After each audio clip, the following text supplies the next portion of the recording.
Salut chers fidèles abonnés de cette chaîne, j'espère que vous allez tous bien.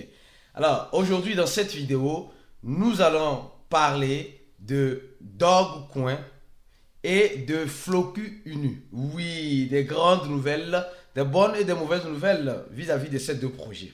Nous allons aussi parler de l'adoption en masse qui arrive. Nous allons aussi parler de la nouvelle triste de Facebook, oui, et aussi de la SEC. La SEC qui doit punir certaines personnes, mais se dit que ce n'est pas nécessaire de les punir parce qu'ils n'ont rien fait de grave. Tout cela, nous allons parler et analyser dans cette vidéo. Si vous n'êtes pas encore un fidèle abonné, prenez l'agréable de vous abonner et mieux encore, activez la clochette de notification pour ne rater aucune de nos prochaines vidéos que nous ferons comme celle-ci. On va regarder rapidement le marché des crypto-monnaies. Les gars, franchement, le Bitcoin ne veut pas sortir de 22 000 $. Je ne sais pas si vous avez remarqué ça. Depuis un temps, c'est toujours 22 000 $. Il y a certains traders qui disent, voilà, elle va redescendre à 20 000 $, de se préparer à 20 000 $.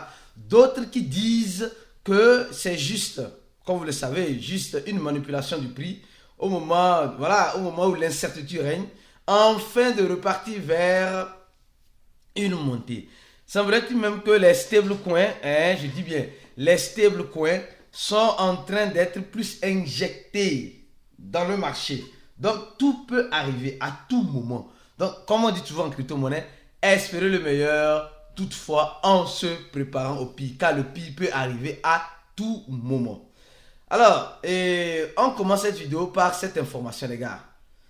Il y a une chose que vous devez savoir, c'est que c'est chaud partout. C'est chaud partout, oui. La nouvelle vient de tomber avec le projet Meta de Facebook qui, voilà, qui fait partie de l'entité WhatsApp, Instagram et Facebook, Meta, qui nous informe que cette semaine, elle va renvoyer des milliers de personnes. Les gars, des milliers d'employés, c'est vraiment difficile. Je vais vous dire une chose. L'intelligence artificielle nous apporte un plus. Mais elle dit au revoir à nos boulots, à nos travaux. Parce qu'aujourd'hui, avec l'intelligence artificielle, beaucoup de choses peuvent être faites sans toutefois avoir besoin d'une compétence spécifique. Car la compétence, elle se retrouve déjà dans l'intelligence artificielle. Et les entreprises ont fini par comprendre que c'est mieux d'utiliser l'intelligence artificielle qui revient moins cher que de toujours employer des personnes qui seront en retard au travail, qui seront peut-être malades, ou des personnes qui auront des problèmes de santé, ou des personnes qui seront indisponibles quand on aura besoin d'eux. Donc, les entrepreneurs commencent par voir les deux côtés. Les deux côtés. Et ne soyez pas surpris, bientôt aussi, Microsoft a déjà renvoyé.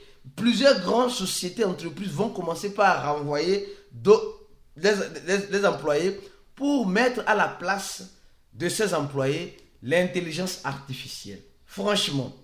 Et je me pose la question, où allons-nous? On voit le côté positif, certes, il y a aussi le côté néfaste aussi. Oui, parce qu'aujourd'hui, avec l'intelligence artificielle, tu peux faire beaucoup de choses inimaginables, sincèrement. Donc, gardez les yeux grands ouverts sur votre emploi que vous avez. De toute façon, l'intelligence artificielle ne peut pas, elle peut dire, bon, il y a certains métiers où on a besoin de l'être humain pour prendre ou déplacer. L'intelligence artificielle, on le programme pour faire ça avec un robot, il le fera aussi. Donc, franchement, tous les métiers sont déjà menacés, sont déjà à risque. Alors, pensez-y bien. Deuxième information, rapidement, c'est celle-ci. Mes frères, mes soeurs, j'ai été choqué quand j'ai vu ça. On nous dit, la SEC américaine nous dit, la SEC américaine qui poursuit Binance dans tous les sens et dans tous les coins et recoins, nous informe ceci. Qu'elle ne voit pas l'importance de punir les advisors, c'est-à-dire que les conseillers de voyager, de la société voyager qui est en faillite. Elle ne voit pas l'importance de punir ces responsables-là, parce que ces responsables-là essayaient juste d'aider pour récupérer les fonds que les clients ont perdus. Franchement, je me dis, je rêve ou quoi? On nous parle d'une faillite d'une entreprise. Maintenant, on nous dit que ce n'est pas nécessaire de punir les responsables. Parce que ce qu'ils essaient de faire, c'est juste de sauver leurs clients. Franchement. Non, mais je me demande... Bon, c'est un juge qui dit cela, que la SEC, c'est un juge qui dit cela. Que la SEC ne doit pas... C'est un juge américain. C'est un juge américain qui dit cela. Franchement. Souvent, je me pose des questions. Vous allez voir que on dit que le Binance a un problème. Binance fait le blanchiment d'argent. Binance, le stablecoin de Binance ne doit pas être émise une fois de plus par la société qui l'émet, qui est une société américaine, Paxos.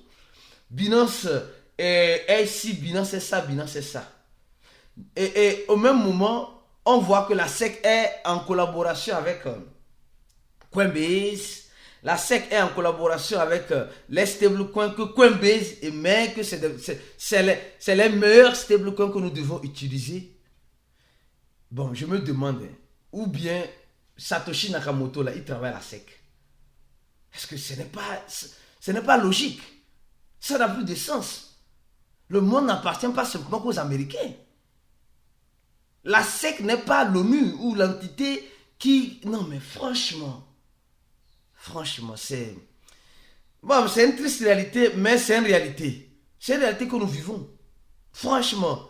Donc, au même moment qu'on interdit à Binance, la SEC met son veto en interdisant à Binance d'acheter Voyager, qui est cette entreprise américaine qui est en faillite. Au même moment, la SEC dit elle va pas trop faire mal aux responsables. Un juge dit elle va pas faire trop mal. La SEC ne doit pas faire trop mal aux responsables. Pourquoi? Parce qu'ils essaient de ne pas encourager les responsables là à aller vers Binance, afin que Binance puisse acheter Voyager. Donc, ils essaient de leur caresser la tête. Non, on ne va pas vous sanctionner. Donc, trouvez d'autres moyens, mais sauf Binance. Vous voyez ce qui se passe, non? Donc, on ne va pas sanctionner ces responsables-là. Le juge dit la SEC ne doit pas sanctionner parce que ces responsables-là n'ont pas, ils n'ont pas fait quelque chose de mal en tant que tel. Donc, pour leur caresser la tête, afin d'oublier l'acquisition que Binance veut faire avec Voyager. Vous voyez combien de fois c'est méchant? Non, c'est méchant. Nous sommes dans le business, mais c'est un business sans pitié. Mais franchement, comme, dans cet écosystème comme cela, on ne peut pas évoluer. On ne peut pas évoluer parce qu'on voit qu'il y a des entités étatiques, des entités centralisées qui essaient de contrôler la décentralisation. Certes, Binance aussi est centralisé, mais Binance opère dans l'écosystème. Mais la SEC n'opère pas dans l'écosystème des crypto-monnaies. Moi, je préfère être avec Binance qui se trouve dans l'écosystème des crypto-monnaies que d'être avec la SEC qui n'est pas dans cet écosystème, mais qui veut régulariser ou bien qui veut donner son veto dans cet écosystème. Je trouve ça pas rose. En tout cas, ça c'est mon point de vue. Hein. Après, chacun est libre. Je continue ma vidéo. Alors, mes frères et sœurs, avant de continuer la vidéo, je tiens à vous informer une chose. Nous avons en description de notre vidéo, vous allez voir deux liens. Le lien de notre cours. D'abord, pour ceux qui veulent se former, ceux qui veulent apprendre, ceux qui veulent découvrir, ceux qui veulent avoir les bonnes manières, les bonnes stratégies. Le lien là est à vous. Nous avons déjà 999 personnes qui ont rempli le formulaire. Je peux dire en gros bientôt 1000 personnes. 1000 personnes, oui. Est-ce que vous faites partie? Toi qui me regardes, est-ce que tu fais partie? Si tu fais partie, mon frère, ma soeur, c'est mieux dans cette écosystème de la crypto-monnaie de faire partie d'un groupe d'investisseurs. Quand on parle d'un groupe d'investisseurs, tu sais que tu es un investisseur parce que tu as investi pour acquérir une connaissance. Et tu es dans un groupe fermé, restreint, avec les personnes là. Toi-même, tu es content d'être là-bas. Parce que tu sais que tu as dépensé pour être là-bas. Et tu as plusieurs atouts. Tu peux poser tout type de questions. On t'aide à comprendre. On te donne tout le support nécessaire. Mais ceux qui veulent s'arrêter toujours au gratuit, vous serez toujours le produit à consommer. Malheureusement, ça serait toujours le cas. Il y a certaines personnes qui sont dans l'écosystème de la crypto-monnaie sans avoir de stratégie. Ils se disent, non, je vais piquer une information ici, je vais piquer une information par là. Il y a même certains qui disent, non, on écoute des choses, je préfère me taire. Je préfère me taire. Mais de toute façon, on les connaît tous. C'est des personnes qui nous ont une fois serré la main, aujourd'hui, qui nous tournent le dos. On les connaît tous. De toute façon, on dit l'ingratitude. Bon, avançons. Et je dis une chose. Deuxième information, celle-ci. Deuxième lien que vous allez voir en dessous de la vidéo, c'est le lien de notre confraternisation, les gars. C'est un événement qui rassemble, je dis bien, qui rassemble plusieurs personnes de divers horizons sur le sujet de la blockchain et des crypto-monnaies. Et cette année, on le fera au Bénin. D'abord, le cours est à 80 $, mais bientôt va passer à 100 ou à 120 $. Je crois bien 100 $. Le cours va bientôt, dans quelques mois, ça va passer à 100 $. Donc, ceux qui ont fait la préinscription, vous n'avez pas encore fait votre inscription, venez payer vos 80 $ pour ne pas payer 100 $ après. Et notre confraternisation qui aura lieu au Bénin du 15 au 16, nous allons nous retrouver au Bénin sur ce beau territoire. Oui, dans ce beau pays, le Bénin, pour découvrir, faire un peu le tourisme et partager notre expérience dans cet écosystème de la crypto-monnaie. Donc, il y a des gens qui viendront de la France. Ça c'est confirmé hier. De la France, semblerait-il même de l'Espagne. Il y aura des gens qui viendront du Brésil. Il y aura des gens qui viendront du Togo, du Bénin, voilà, du Burkina Faso, du Mali, du Congo, la RDC, du Cameroun. Regardez les horizons, diverses personnes de cette communauté qui viendront. Et toi, qu'est-ce que tu attends pour remplir ce formulaire pour nous rejoindre? Alors, ça c'est la peau publicitaire, comme à l'habituel. Alors, on continue la vidéo rapidement. Alors, regardez cette information. Celle-ci, les gars. On nous dit, Decola passe à Credita Cryptomoeda in parceria comme Binance. Les gars, je suis content de cette nouvelle. Decola, c'est une agence de voyage où, surtout en Amérique latine ici, les gens cherchent, nous cherchons nos billets d'avion, habituellement. Nous cherchons nos billets d'avion habituellement sur Decola. Bon, c'est une compagnie qui t'offre plusieurs variétés de billets d'avion, plusieurs variétés de prix. Après, elle te donne le plus moins cher et tu achètes quoi, dépendant de la compagnie aérienne après. Alors donc, on nous dit qu'ils vont commencer par accepter les crypto-monnaies comme moyen de paiement en utilisant en achetant les billets d'avion avec les crypto-monnaies. Je tiens à vous montrer quelque chose, les gars. Regardez ceci. Regardez ceci. Vous voyez, non? Ma carte débit de Binance est enfin arrivée. Vous voyez? Je vais vous montrer ça rapidement. Regardez. Ma carte débit de Binance est enfin arrivée. Bam, bam. Je l'ai utilisé déjà virtuellement. Je vais l'utiliser maintenant, bam, de façon physique. Parce que, voilà, la carte est là de façon physique. Vous voyez, elle est là de façon physique. Et, bam, on dit ici même que, tu recevras, quand tu utilises cette carte bancaire et tu fais des transactions, voilà, ceci, tu recevras 8% de cashback en BNB. Donc, plus tu utilises la carte avec les crypto-monnaies, USDT, Binance, tout cela, plus tu utilises la carte pour faire des achats, plus j'ai 8% de cashback. Donc, l'argent me revient en BNB. Bon, on va voir ou bien. Donc, je trouve ça vraiment innovant, les gars. Je trouve ça vraiment innovant. C'est vrai, Binance n'est pas le saint des saints dans cet écosystème, mais elle fait de son mieux pour que l'adoption puisse arriver à plusieurs horizons, franchement. Et c'est des choses comme cela que nous devons ensemble apprécier. Qui sait, je vais acheter peut-être un de mes billets d'avion avec des collabs pour voir ce que ça donnera par rapport à la monnaie fiduciaire. Alors maintenant, venons-en maintenant sur Dogecoin, les gars. Voilà la nouvelle du Dogecoin. On nous dit simplement que le Dogecoin a été abandonné par Elon Musk. Oui, on sent l'abandon. Allons-y rapidement regarder le prix du même coin, Dogecoin. Le Dogecoin est en train de dégringoler. Les gens se disent, le Dogecoin est en train de c'est fini comme cela. Qu'est-ce qui se passe avec le Dogecoin? Les gars, comme vous le savez très bien, Elon Musk aujourd'hui est passionné par l'intelligence artificielle. Il parle plus de l'intelligence artificielle. Il parle, non, c'est l'intelligence artificielle. C'est le futur, etc.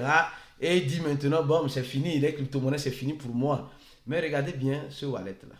Oui, c'est pourquoi il dit, bon, au même moment où nous sommes en train de nous plaindre, regardez, ça c'est Huobi, l'un des wallets, l'un des échangeurs.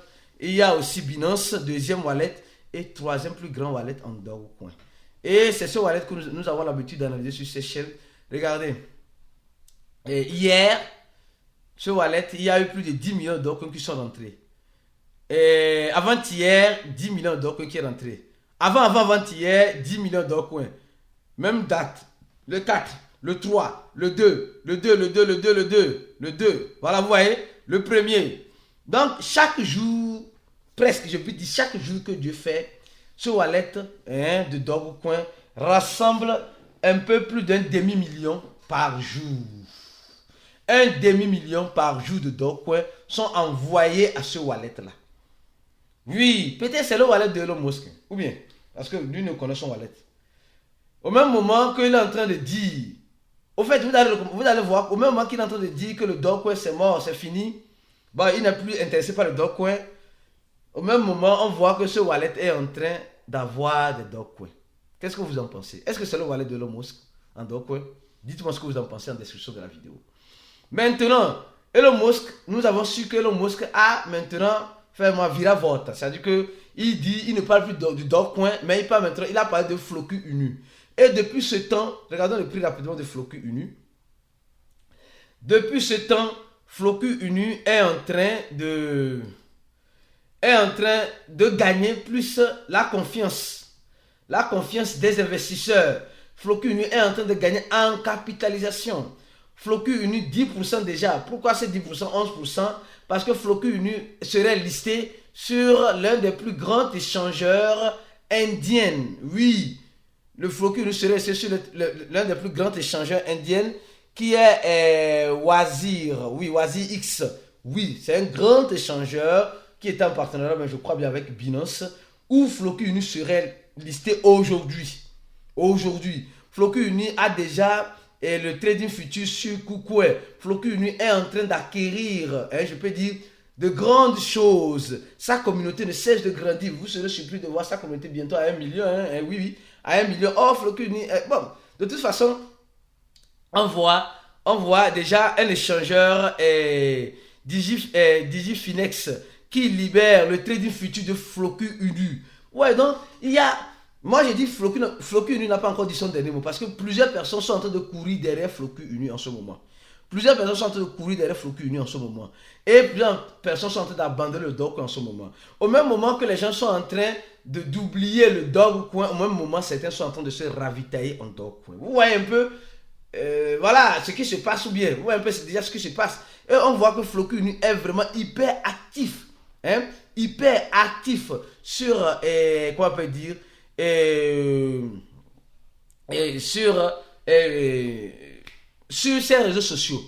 Voilà, mais le total supplément de Floki Unu, vraiment, bon, ça reste, il y a 45% qui sont déjà en circulation, mais quand nous regardons, on voit que les adresses avec Floki Unu ne cessent d'augmenter. Voilà, non, les adresses des personnes qui essaient d'emmagasiner Floki Unu ne cessent d'augmenter. Et mieux encore, nous voyons que Floki Unu a déjà fait un burn de plus de 57% de son total supply.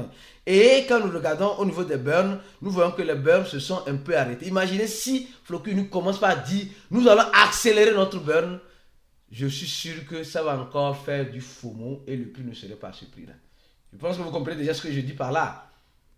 Merci beaucoup. Et si vous n'êtes pas encore un abonné, abonnez-vous. Et les deux liens pour ceux qui sont au Bénin ou ceux qui veulent faire partie de cette, voilà, de cette confrontation. Le lien se trouve ici en dessous de la vidéo. Deuxième lien. Premier lien pour ceux qui veulent faire le coup. Venez nous rejoindre rapidement en payant vos $80. On se dit à la prochaine vidéo et ciao.